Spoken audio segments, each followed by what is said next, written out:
Alrighty, good afternoon, everybody. My name is Taylor Alfred. I'm a Community Correction Rep 2 here at DCJF, and I want to welcome you to our Lunch and Learn, focusing on the impact of trauma on justice-involved individuals. We are going to go ahead and get started. Just close and make sure no one else is having any technical issues. I think we're good. Okay, before we get started, I just want to let everyone know that some of the material we're going to be covering today might be triggering for some. So if that's the case, please feel free to keep your camera off, take a break, step away if you need to. We want you to make sure you're taking care of yourselves throughout this training. Myself, Taylor, and Melinda Vick, my colleague, also Community Correction Rep 2, will be presenting the content today. So if you have any questions, feel free to throw them in the chat. And we will address them afterwards. And if you have any technical issues, feel free to throw those in the chat as well, and we will help you as best as we can. A copy of the slide deck, as well as the recorded version of this training, will be posted and shared with attendees after the training, probably by the end of the week. Alrighty, we're going to go ahead and get started. So by the end of this training, this Lunch and Learn, attendees are going to be able to define trauma, discuss its impact, and be able to identify 4 different types of trauma. We'll discuss resilience and how to build resiliency. Melinda is going to touch on the 4 principles of trauma-informed care. We're going to talk about the ability to recognize signs and symptoms of trauma on clients, staff, volunteers, and others involved in the justice system. And we're also going to be able to provide you with different strategies and resources that you can use to help clients, staff, and volunteers tolerate and manage various trauma reactions. So jumping right in, what is trauma-informed care? When we are trauma-informed, we realize there is a widespread impact of trauma, and we understand the potential paths for recovery.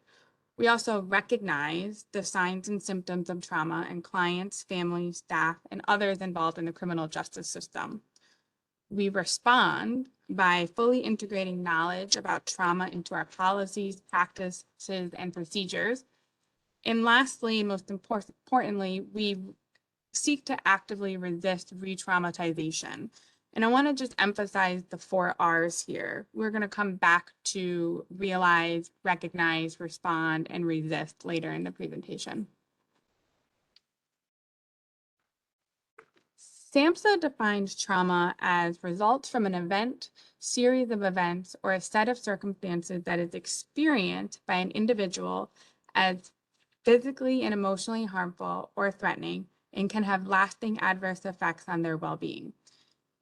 And here we want to emphasize the 3 E's. We want you to understand that event, experience, and effects are critical to any definition of trauma. An event occurs and is experienced by an individual as harmful, and the effects are linked to the availability of internal and external resources. I want to make the point here that it's not just the event that contributes to the trauma, but it's that person's reaction to it. Trauma is about the person. The individual decides if something is traumatic or not. So to start us off with just a little activity, I'd like you, if you're able to, open up your chat, and I want you to let me know what percentage of the population do you think has experienced at least one traumatic event in their life? So is it 15%, 25%, 60%? What do you think the answer is? Let's see here. Lots of answers. You're getting lots of 100%. 100, 75, 50, 90. Perfect. Really fantastic participation. I can't scroll fast enough, so I appreciate everyone participating. And believe it or not, the answer is estimated that 3/4 of people will go through at least one traumatic event during their lives. So many of you are getting the answer correct. And we were talking about this before, and we said that most people are probably going to say 100%. So, that's definitely up for discussion, I'm sure, at some point. So to set the stage for trauma, we wanted to just provide some data. In 2015, the rate of victimization for females was 21 per 1,000 individuals. For men, it was 19 per 1,000 individuals. And in 2016, the CDC reported that 1 in 2 women, will experience intimate partner violence, sexual violence, or stalking in their lifetimes. 1 in 5 men will experience intimate partner violence, sexual violence, and/or stalking in their lifetimes. In 2013, there was a national study that screened about 3,000 individuals, and it found that 90% of those individuals reported at least one exposure to a traumatic event in their lifetime. So as compared to the general population, I'm sure we can all agree that we know that individuals that are involved in the justice system report much higher rates of trauma. And for justice-involved females, the rates are significantly higher. And knowing this data now and knowing what we know about victimization, we want to emphasize here that the high prevalence rates for victimization, especially among the justice-involved population, call for a trauma-informed care approach. Trauma-informed care provides that important framework for community corrections professionals to reduce the risk of harm and re-traumatization. These next few slides, we're going to actually dive into the different types of trauma. There's 5 different types: developmental and interpersonal trauma, historical and intergenerational trauma, cultural trauma, system-oriented trauma, and vicarious trauma. Arguably, vicarious trauma is probably the most important type of trauma that we'll be discussing today. Developmental and interpersonal trauma. Developmental trauma usually begins at home. It could be linked to a caregiver's behavior. It may include witnessing abuse, experiencing violence, rape and/or sexual assault, intimate partner violence, or child abuse.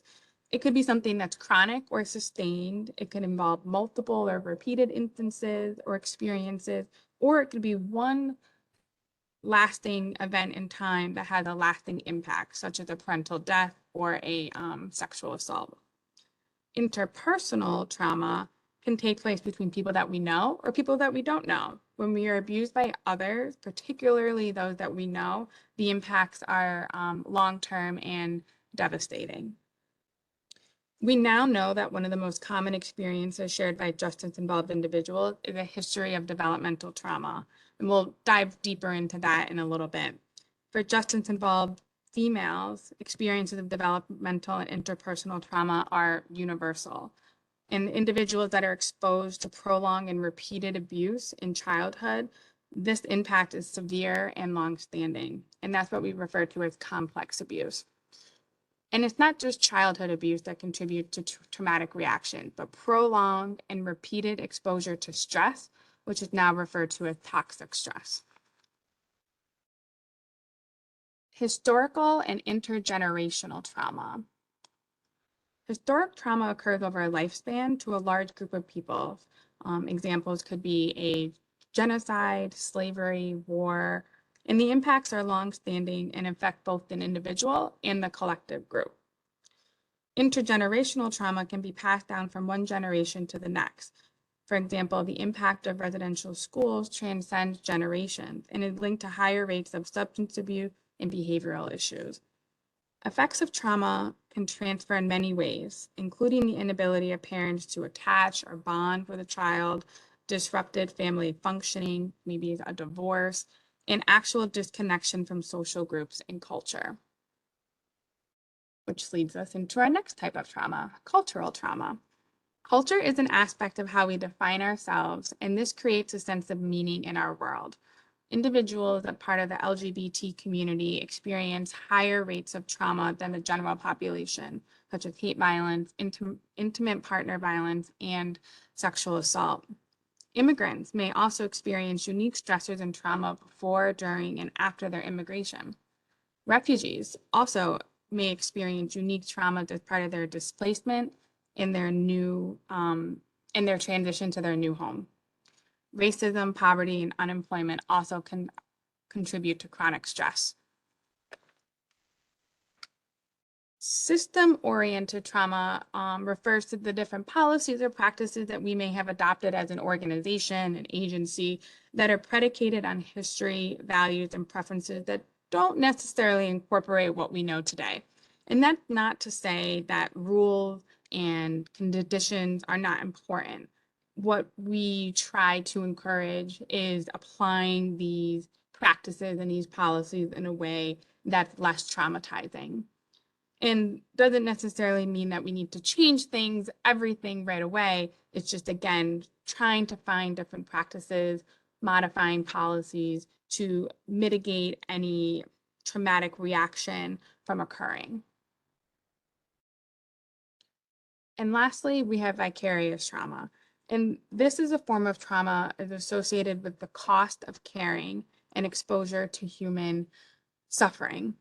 Bearing witness to the pain that individuals that we work with experience is challenging and difficult, and it may impact all of you on various aspects of your life. And many of the reactions that are experienced by community correction professionals, service providers, first responders, correction officers, parole officers, probation officers, it varies. And some of some of you that may experience that trauma may have had experiences with night terrors, feeling emotionally numb, difficulty trusting others, increased illness or fatigue, an increased sense of danger or shame. And what we want to really emphasize here that it's okay to not be okay. And there are lots of avenues and options available to seek help. And we are happy to connect you or anyone you know of to any of those options, should you so choose. Okay, so kind of diving back into the developmental trauma type, we're going to talk about the adverse childhood event study. And before I do so, I'm just curious, in the chat, how many of you have heard of the adverse childhood event study before? That's going to kind of gauge how deep I go into this. Yes, lots of yeses. Great news.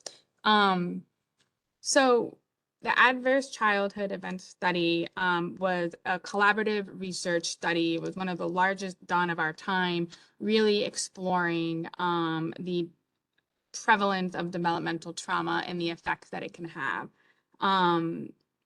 The results were staggering that effects of health, social, and economic risk result from childhood trauma.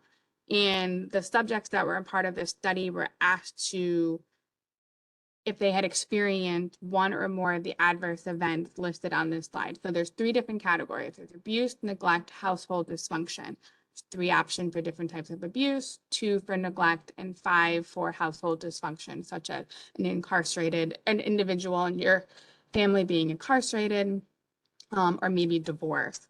And the researchers were just really shocked to learn that how frequently individuals in the general population had experienced abuse, neglect, and household dysfunction, and the devastating impacts that these events and incidents had.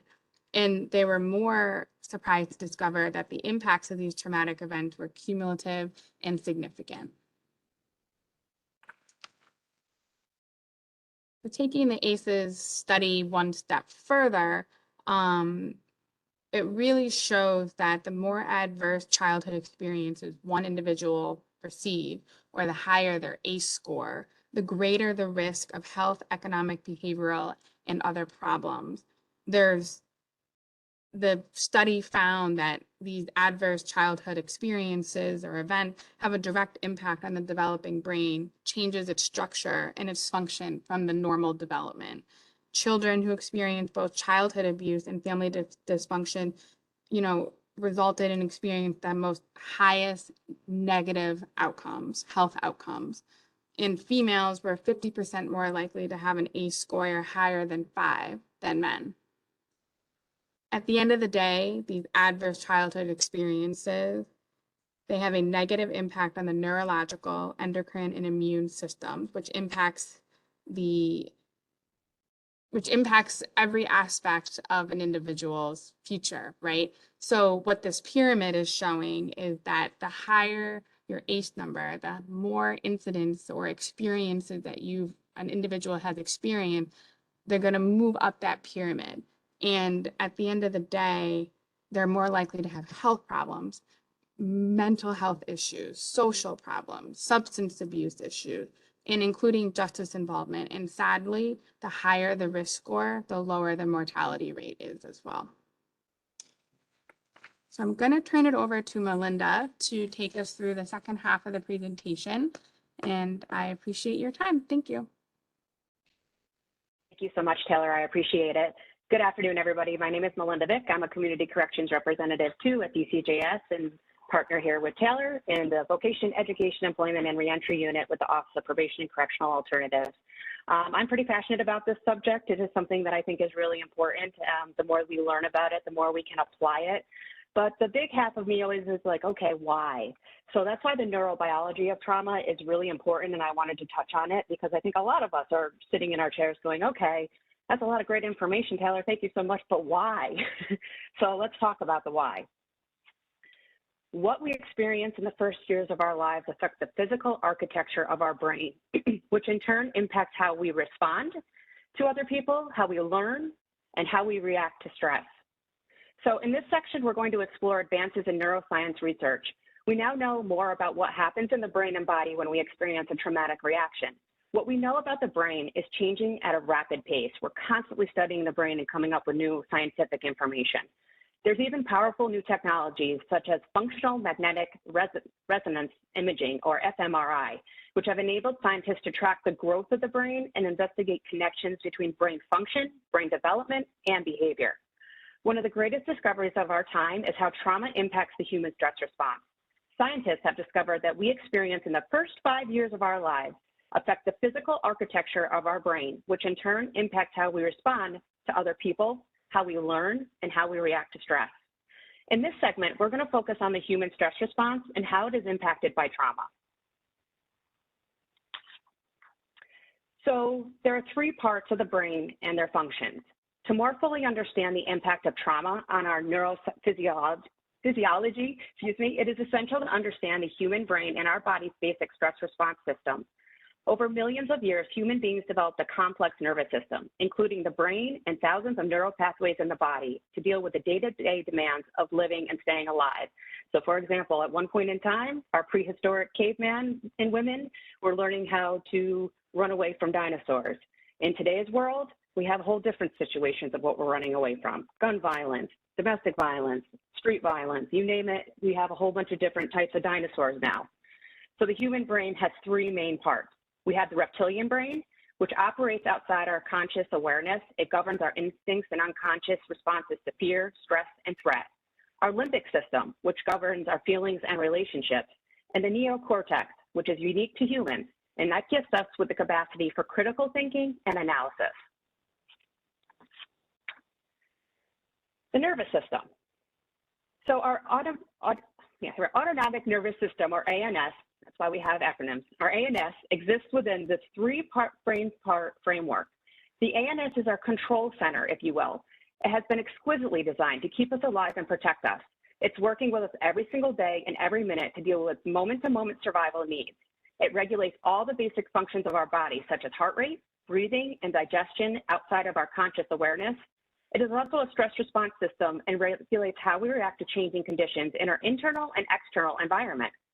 The ANS has 2 main branches, each equipped with a dominant function.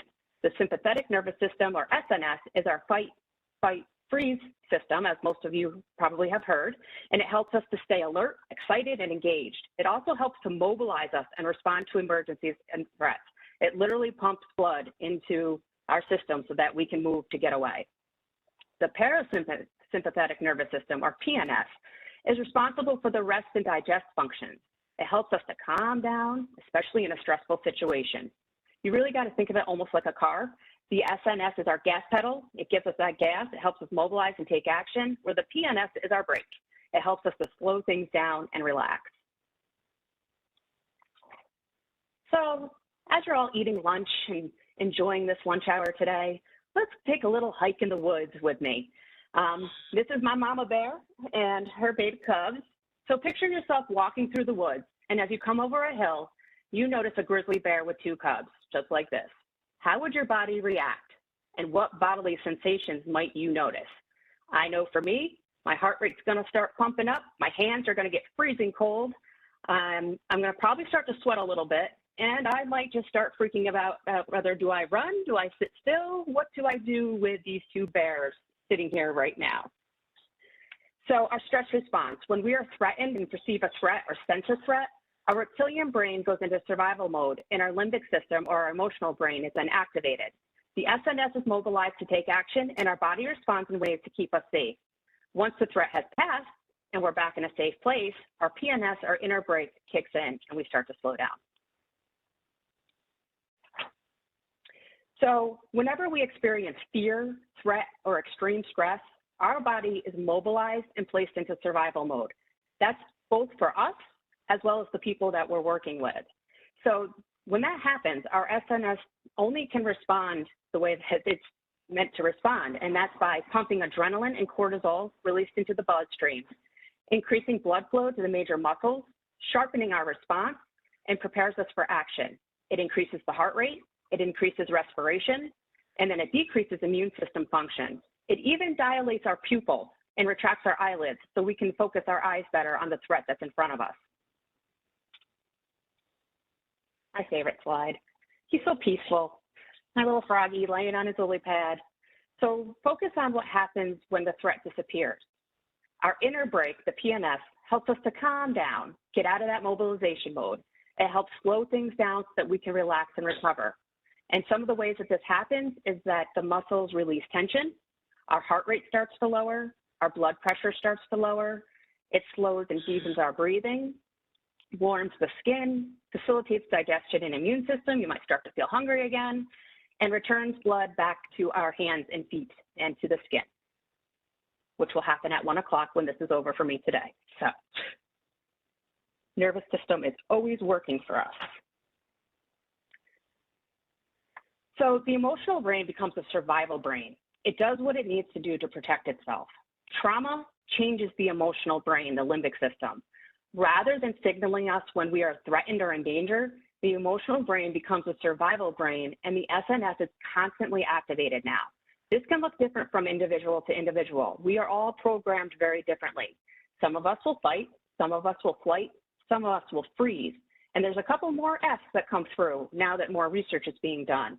We also know that you can fawn, you can flop, you can fright, you can faint, or you can face. So there's a lot of F's that can come about when your nervous system responds. I like to give the example of the way that I respond versus the way that my husband responds, because we always find this quite comical in this household. So if you were to wake my husband up from a deep sleep, he is going to wake up swinging. I know that when I go to wake him up, I need to take at least 10 steps back and then very quietly and as nicely as possible wake him up. If he were to wake me up out of a deep sleep, it's more that I freeze and I'll sit there until I kind of recognize what's going on.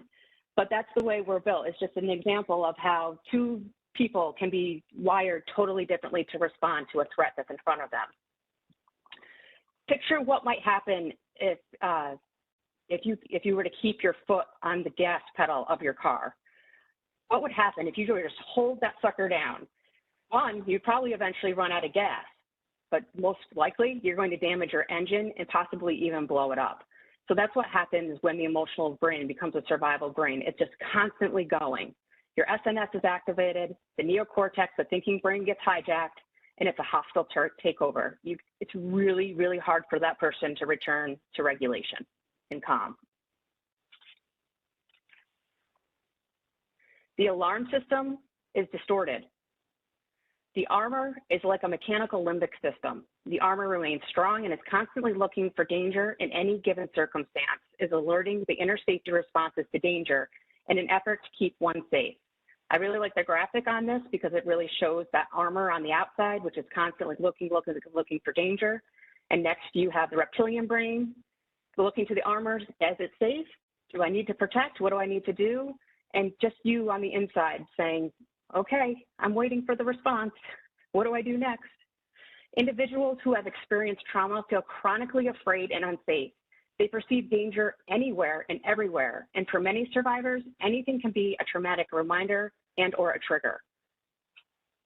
So think of that person that might be sitting in front of you, constantly looking all over your office, right? This is that person, or that person that instantly gets angry when you confront them on something. That is a trigger for them, and that's why sometimes that behavior comes across as aggressive. So this is what the window of tolerance looks like for a survivor. If you look at this slide, the blue line represents probably a healthy person, the healthy stress response, where the red lines moving up and down erratically all over the place depict a trauma-influenced response. When justice-involved individuals experience a traumatic reminder, they might experience hypermobilization, where they become hypervigilant, manic, experience extreme anxiety, panic, rage, pain. They may even run out of an office or out of a situation. Or it can result in hypomobilization, where the person can report depression, symptoms of exhaustion, numbness, and fatigue, or cause someone to vacillate between these two states. They literally can go back and forth between hyperactive and hypermobilization.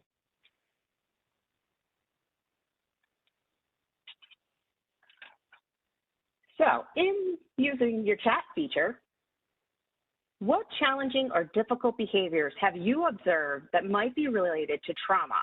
In other words, consider any difficult or challenging behaviors that you have experienced or encountered with individuals that might be linked to trauma. Anybody experience anything with their people that they work with? Isolation, fidgeting, nervousness, passive aggressive, apprehension. These are all great examples. Thank you so much for participating. Yes, combative, extreme, always ready to fight. All of them. Those are absolutely all trauma responses. Drug and alcohol use, resistance, argumentative. Excellent. Thank you so much. And yeah, and trauma in and of itself. Rapid eyes, agitated, and substance use. Yeah, substance use is a maladaptive behavior that can be experienced that people can utilize. This is another great slide that I really like because when we're working with justice-involved individuals, we see the outer parts of this diagram.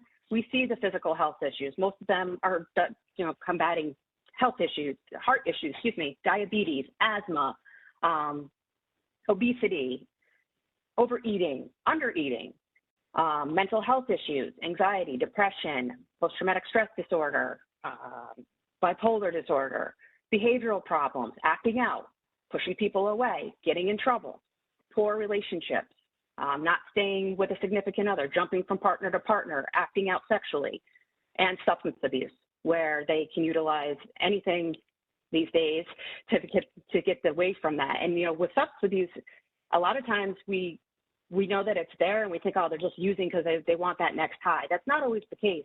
Sometimes they're using because they want to be numb. They process things so much, so fast all day long that all they want is a break from that constant feeling or thought process. So traumatic experiences can have long-lasting negative impacts on a person. And what's going on really underneath all of those things are fear, anger, pain, really strong emotions on the inside that they really may not know how to deal with. Trauma has been directly or indirectly linked to mental illness, addiction, chronic disease, suicide, and overall, a failure to thrive. So trauma-influenced stress response, many struggle with or are unable to return to that rest and relaxation, my little froggy on the lily pad, that doesn't exist for them. They're constantly going. The limbic system stays stuck on high alert and is always looking for the next threat or the next unsafe, which the brain is actually programmed to do that. Your brains are actually programmed to pick up on those negative experiences so that you don't experience them again. But for a traumatic brain or a stress-induced brain, it doesn't know how to turn that off. If it's left unresolved, it literally overwhelms the nervous system and creates new patterns of attending and responding with that hyper or hypomobilization. I've got good news though. We are not ending this thing on a negative note. We have a lot of good to talk about still with the rest of this lunch and learn, because the good news is resilience. And a lot of people are like, what is resilience? And, to be quite honest, resilience isn't actually a definition, it's more of a feeling. So this isn't the most easiest thing to explain, but I think there are ways to explain it to make others understand. So resilience the impacts of trauma can be severe. However, humans are also hardwired for resilience. The greater the presence of protective factors and strengths, both internal and external, the more resilient a person is, and they're able to bounce back more quickly. So internal, like being able to, when you're stressed, you go for a walk or you go for a run. That's an internal way to deal with stress. You know that there are tapping features that can calm your stress response down. One of them is the butterfly. You start to do that when you start to feel stressed. That's an internal strength. External strengths can be support groups, faith-based groups, friends, family, coworkers, all both external resources and can help you to bounce back.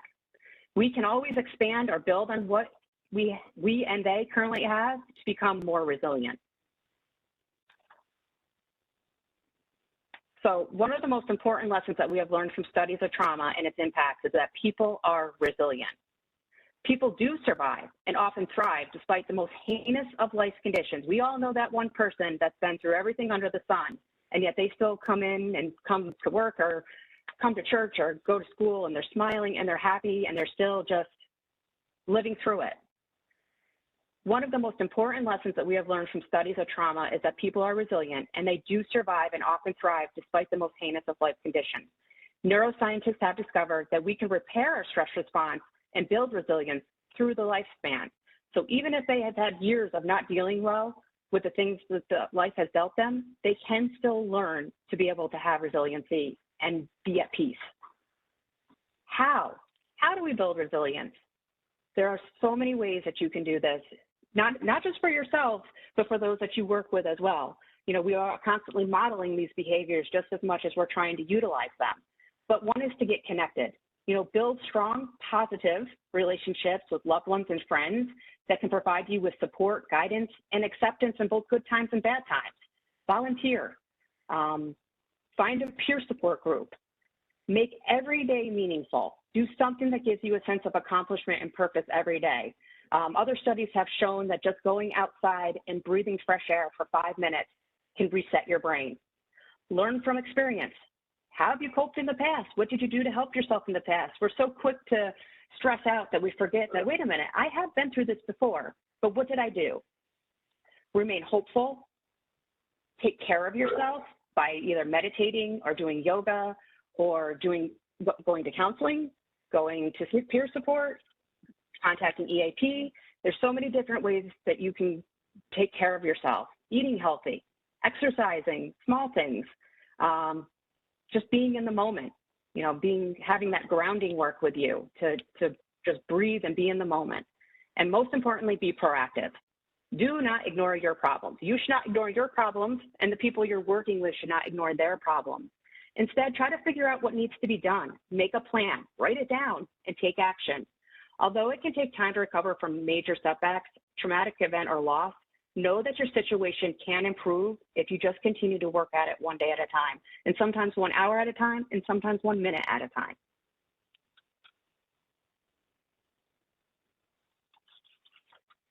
Our experiences change the brain. Our brain changes throughout the entire lifespan. This is what we call neuroplasticity. And neuroplasticity is what helps build resilience.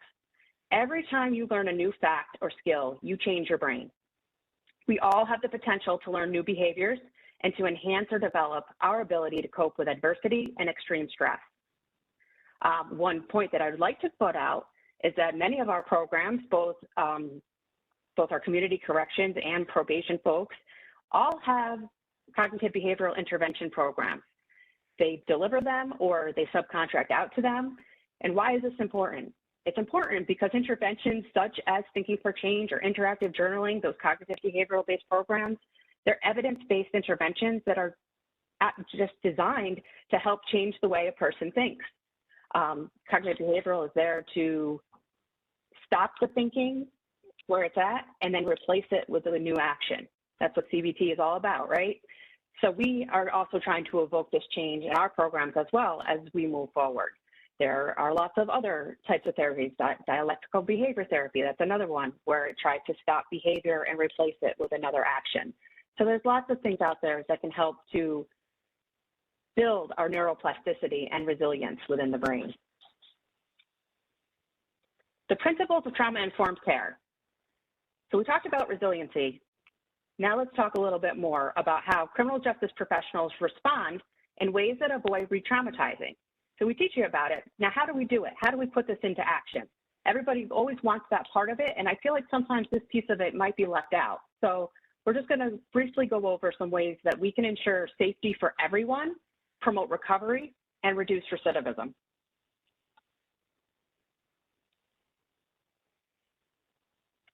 So when we are trauma-informed care, this might look recognizable from the beginning of our webinar, we realize that people, in particular justice-involved males and females, have experienced many different types of trauma.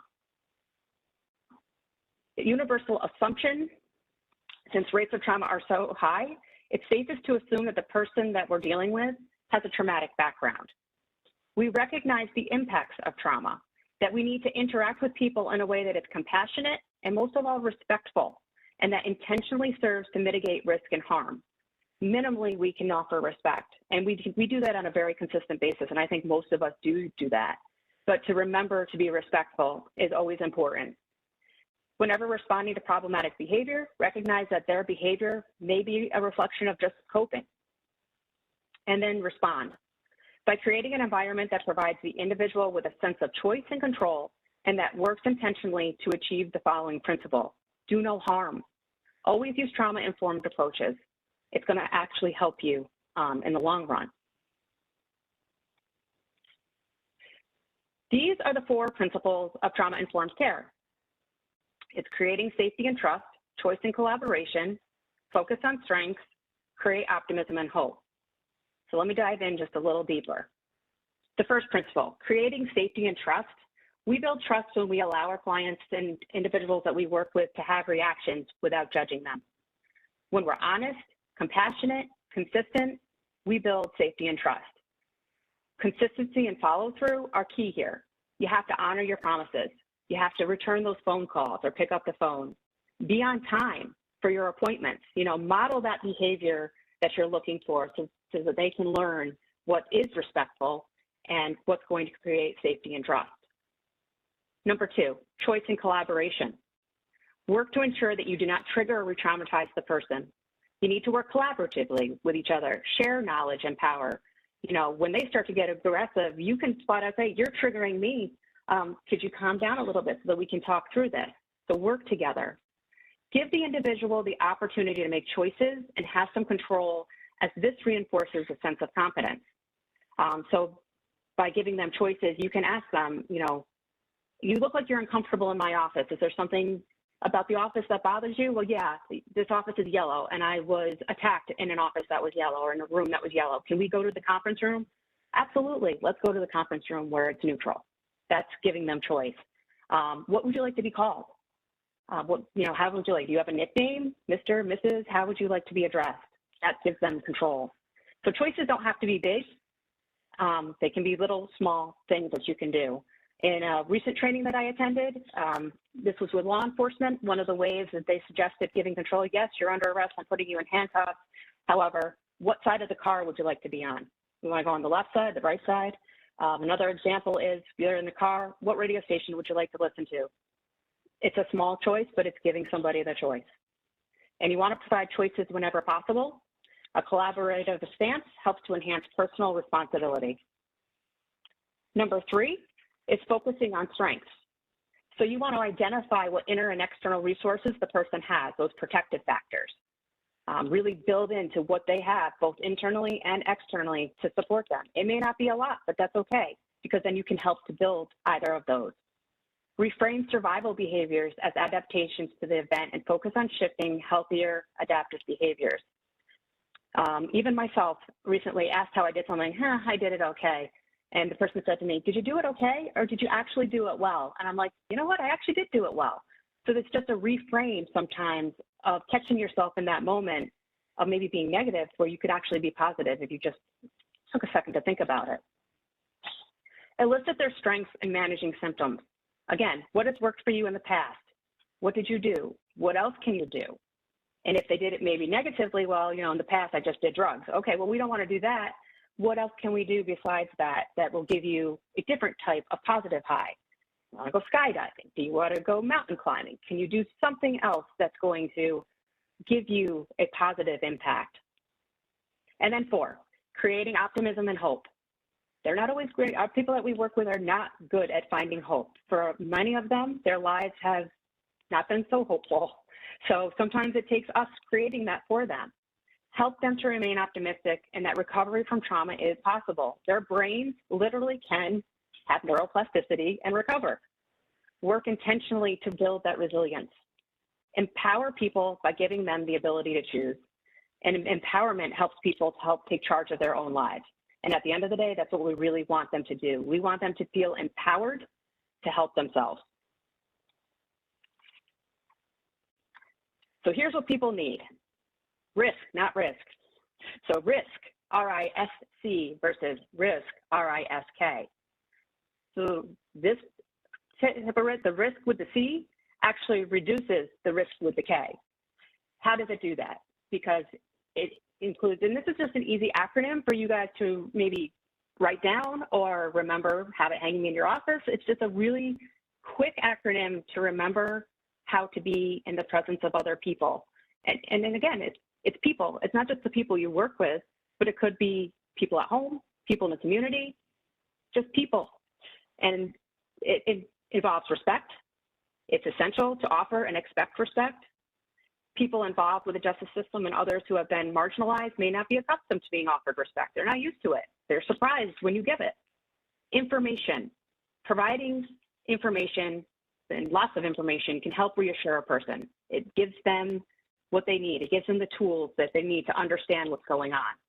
It also goes a long way in keeping the person calm, which can be key in avoiding those aggressive responses, because the calmer we are, the better we are, the more our nervous system goes back to froggy state. And safety, safety for all. At the end of the day, we want everybody to go home safe. And choice, provide people with choices whenever possible. Offering choice communicates respect and helps to place individuals back in charge of their own lives. Again, empowerment.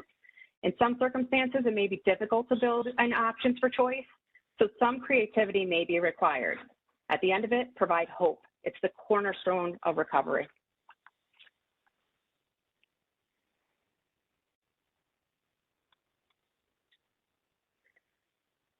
So being trauma-informed does 2 things for us. It's going to increase engagement and follow-through, progress towards goals, and we all have goals, whether it be orders and conditions or service coordination plans or, you know, the goals that we're trying to work with our justice-involved individuals on. It increases compliance with those conditions, and it should decrease recidivism as well as violations. By being trauma-informed and utilizing some of these approaches, there's a strong likelihood that you're going to have better relationships with people at work and people even at home. So I am ending this exactly where I want to be, maybe 1 minute less, but we wanted to have at least 15 minutes to have any questions or comments, or if you want to come off mute, you are more than welcome to interact with Taylor and I. But we'd really just wanted to take this opportunity to do a quick inoculation of some trauma-informed care and trauma-informed approaches and resiliency.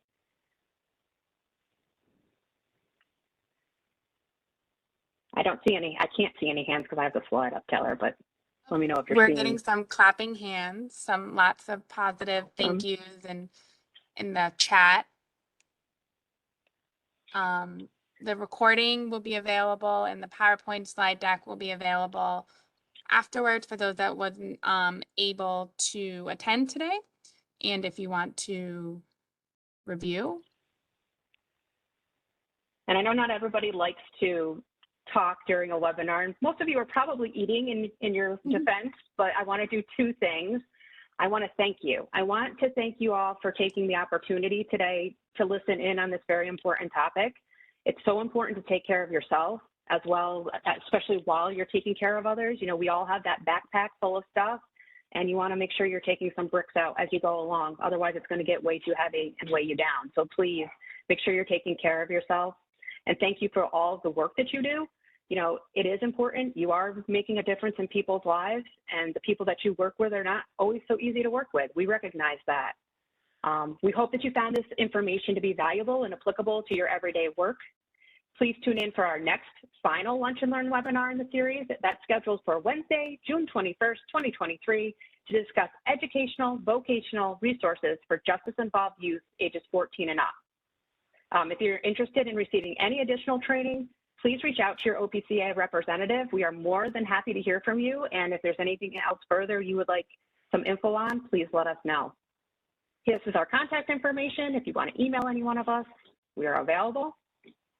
Otherwise, we will be on until 1 o'clock. If anybody wants to stay, we are here. Thank you so much. Hello?